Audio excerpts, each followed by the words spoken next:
Uh-oh.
Okay, we'll start with this. The Dixon versus Harper fight that we've talked about already on several occasions has been officially rescheduled for the undercard of Fischer versus Rudenko late next month.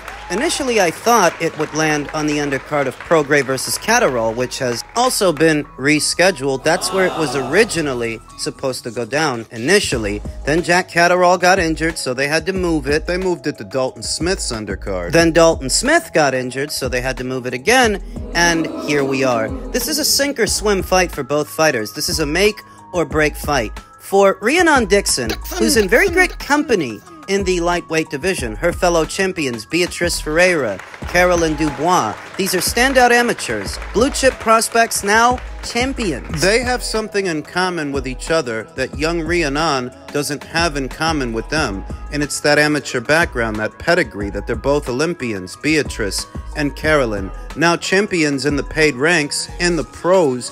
If Rhiannon Dixon is to stand any chance of beating those fighters, she has to prove that she can beat this one. The question is, at 10-0 with 1 KO, only 1 recorded knockout, can she do it? Can she beat a former champion in Terry Harper? If she can't, it certainly doesn't lend itself to the idea that she could one day beat Beatrice Ferreira, her Matchroom stablemate and fellow champion. It certainly doesn't lend itself to the idea that she could beat Caroline Dubois. To stand a chance against them, she has to prove that she can beat Terry Harper, who sports professional record of 14 wins with 2 losses, 2 draws, 6 recorded knockouts, having been knocked out 2 times in 18 professional bouts. Needless to say that Terry has more fights, more rounds in the bank than Rhiannon, more experience, even though she's a little over a year younger than Rhiannon. But she has something in common with Rhiannon. This is a sink-or-swim fight for her, too. She has something to prove, too. She does. But what else she has in common with Rhiannon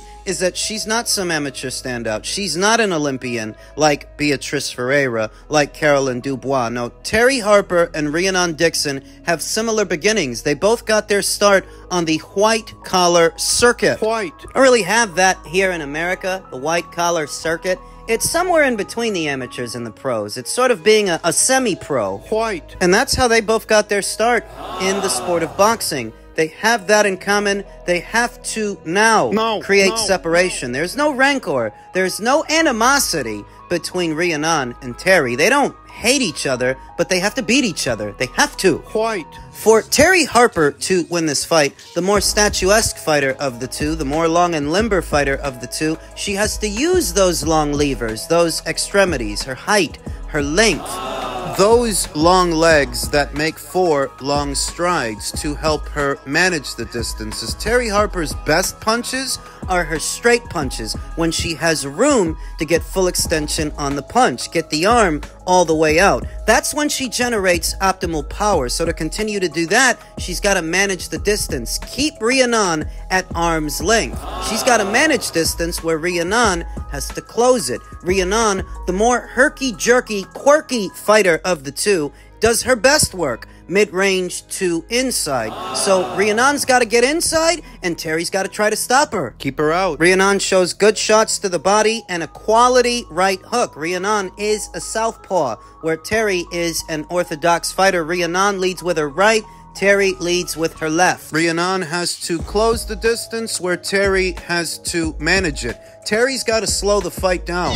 Use her jab. Stay behind it. Move around, where Rhiannon has to use feints to condition Terry Harper, psych her out. That way you can catch her with her pants down. Catch her with punches she doesn't see. I still have a lot of questions about Terry Harper's punch resistance moving down from 147 down to 135. She got stopped in her last fight, and before that, she's been stopped at least once before. So it's not outside the realm of possibility that Rhiannon could stop her, could knock her out. But a part of doing that is being able to land punches that Terry doesn't see, she doesn't brace herself for, thus doing optimal damage. Rhiannon is the one that has to press the action. Where Terry should take a more cerebral approach, box Rhiannon up. What Rhiannon needs to do is show some gusto, show that mean spirit to lay into Terry Harper. If you pressure her, if you press her enough, she'll wilt. It's happened before. Set to go down late next month on the 28th. We'll talk more about the fight as the fight date approaches. From our standpoint, from a management standpoint, I look at this. All right, and I'm going to break down the numbers really quickly, as I did with the entire group. All right, $1.5 million was the offer. $1.5 million. You guys say crossing the street in boxing on the internet. So Bryan is signed with Top Rank. He's not signed with Matchroom. So to cross the street in boxing on the business side, it ain't fucking free. So Bryan would have had to pay 20% of his purse to Top Rank to go cross the street to go fight Jaron Ennis. So that's $300,000 off of $1.5 million. I know, and I'll say this real quick. I know Eddie Hearn, it's not his job to care about our deductions, but it's our fucking job to care about the deductions to make the fight make sense. So we're already starting off with $300,000 being deducted based off of a percentage that he has to pay to his promoter. And Jaron Ennis doesn't have deductions too? He doesn't have people that he has to pay to? To cross the street. He has a world-class trainer, that's 10%, that's $150,000. He has top management, that's another 10%, $150,000. Okay, so you're talking about yourself and Bryan's father, because Bryan Norman Sr. is Bryan Norman Jr.'s trainer, and his manager, you're his manager. And then to fight for the belts is not free. To cross the street is not free. To fight for the belt's not free. It's not a one-way street either. The same way you'd have to pay sanctioning fees, Boots would have to pay sanctioning fees. So what are you saying? You don't want to pay him? 3% off of $1.5 million is $45,000. He has to pay that for his WBO belt. Then he has to pay that for the IBF belt that he's fighting for. That's $45,000 two times. It's $90,000. So y'all keep saying, I get it because it's what you see. You're seeing $1.5 million. After the deductions, I see $810,000. So from my standpoint, I'm like, bruh, we need more money. And I'm not saying, bro, you have to give us. Yeah, you want Matchroom to put up the kind of money that Top Rank doesn't put up for your fighter. For this fight, because Top Rank isn't even trying to make this fight. Is it because they know that it's not the kind of fight you're supposed to break the bank for? But Matchroom is supposed to break the bank, right? Another $2 million or $3 million. Let's pony up the dough a bit to make sure that the deductions that we paying, the whole thing makes sense so that after the fight happens, my client goes home with a check for $1.2, $1.3, $1.5 million. Veteran boxing scribe Stephen Kimothy asked, what's he coming home with after the ESPN fight in November? The one on the undercard? I think that's a valid question. What's he coming home with from that fight? Not $810,000. I wouldn't be doing my job if that's the okay. So from our standpoint, bro, I get it. From the fan standpoint, I get it. Y'all want to see the fight.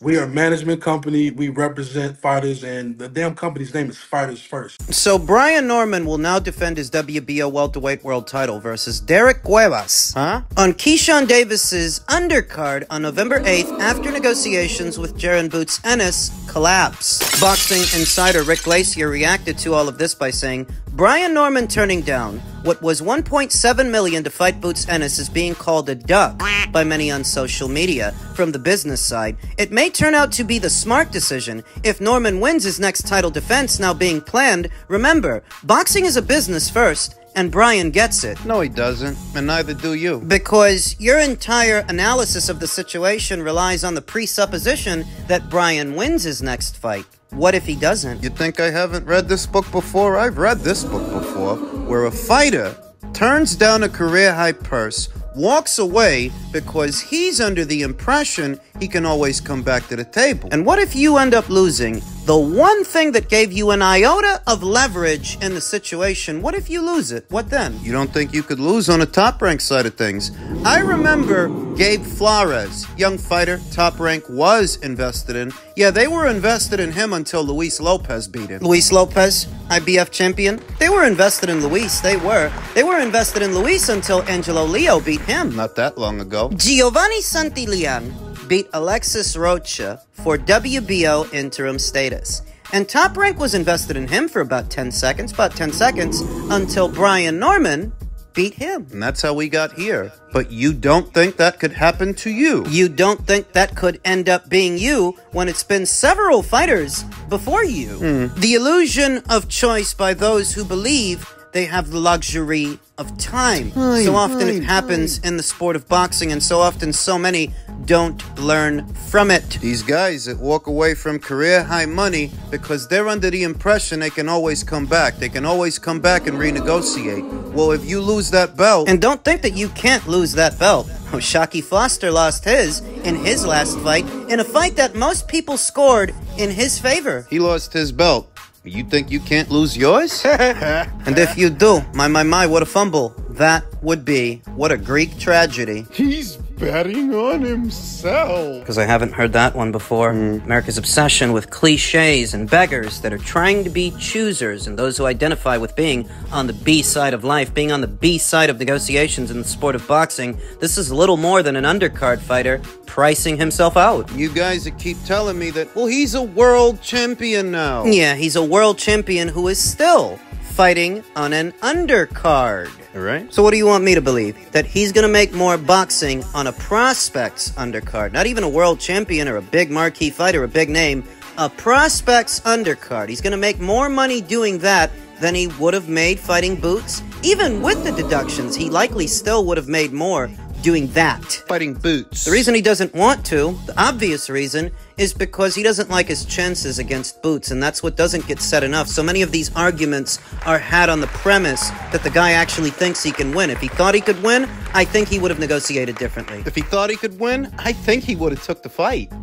I don't know if he's looking for a retirement check or what. I heard he said something about something, I ain't a big dog or something like that. If you think I ain't a big dog, why would you turn down your biggest payday or multiple times? So much is being made about what he should be paid to fight Jaron Ennis. What's he going to get paid to fight Cuevas? Likely not as much as what he would have got paid to fight Boots. But they're okay with that. And he'll still have deductions. He'll still have a manager to pay, a trainer to pay, maybe a strength and conditioning coach, taxes. It's not like all of those deductions disappear just because he's boxing on the Top Rank side of things. He's still going to have deductions. The real reason you don't want this thing is because you don't think you can win. You won't take the fight at that price. You set a price so high that the only conceivable way to do the fight would be to bill it as a pay-per-view. And therein lies the dilemma. Eddie Hearn knows, like everybody knows, this fight ain't pay-per-view worthy just because you want them to break the bank. This fight ain't pay-per-view worthy just because you want to be overpaid. Fighters being overpaid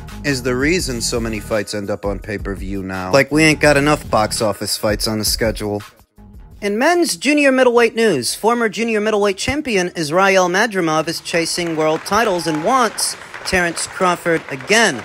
Although he's not likely to get him, you have to wonder what's next for the former champion. Israel Madrimov is looking to regain a portion of the world junior middleweight title following his close points defeat to Terence Crawford, which costed him his WBA title in LA this past August 3rd. I said after the fight that I thought I did enough to keep my world title, the 29-year-old Uzbek native said. Right now, I'm ready for a rematch with Crawford to regain my title or to challenge any of the other junior middleweight champions.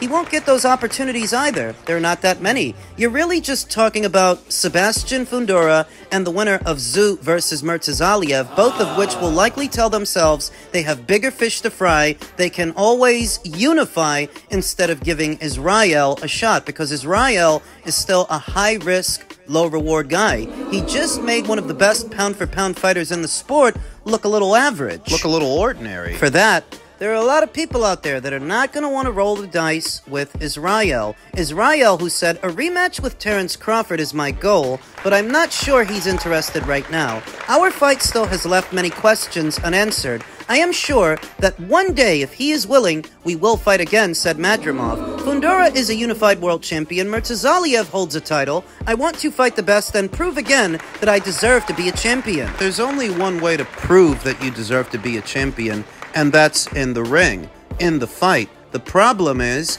making those fights. Maybe Israel does deserve to be a champion again at 154, but he won't get the chance. I would give Israel very good odds to beat Bakram Murtazaliev if he actually had that opportunity. Sebastian too, but that's the problem. He doesn't, and he won't get it. He will not get those opportunities. So what I think he should do is leave junior middleweight. I know it's a hot weight class right now. I know there are a lot of familiar faces and a lot of familiar fighters at that weight, but you have to consider how many of them are going to roll the dice with Israel. Middleweight is ripe for the taking. You want him to move up? Israel Madrimov is managed by Vadim Kornilov, same guy who manages Dmitry Bivol. Seems like a smart guy. He's got to know that on the heels of a performance like that, He's a hot potato now. if you can make Terence Crawford struggle, there are a lot of guys that ain't going to want nothing to do with you. Whereas the middleweight division right now needs new blood, new faces, needs a shot in the arm. Israel Madrimov could be that shot in the arm.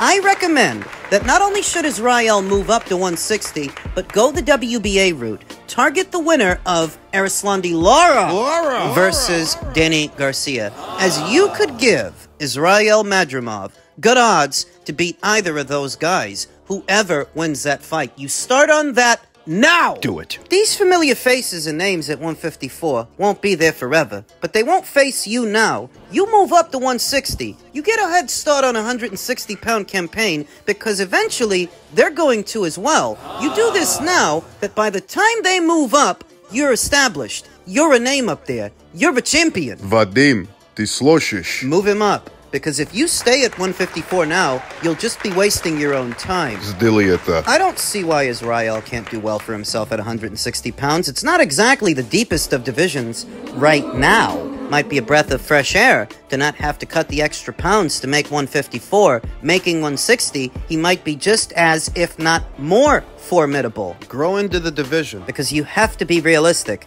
You're not getting a rematch with Terence Crawford. And those other champions, they're not going to give you a title shot, not willingly. You can work your way up to one at 154. You could try. Or you can give yourself a head start at 160. Start fresh. Иди туда. You have to think 10 steps ahead, 20 if you can, ahead of these guys. Because they're going to try to circumvent you. They're going to try to go around you.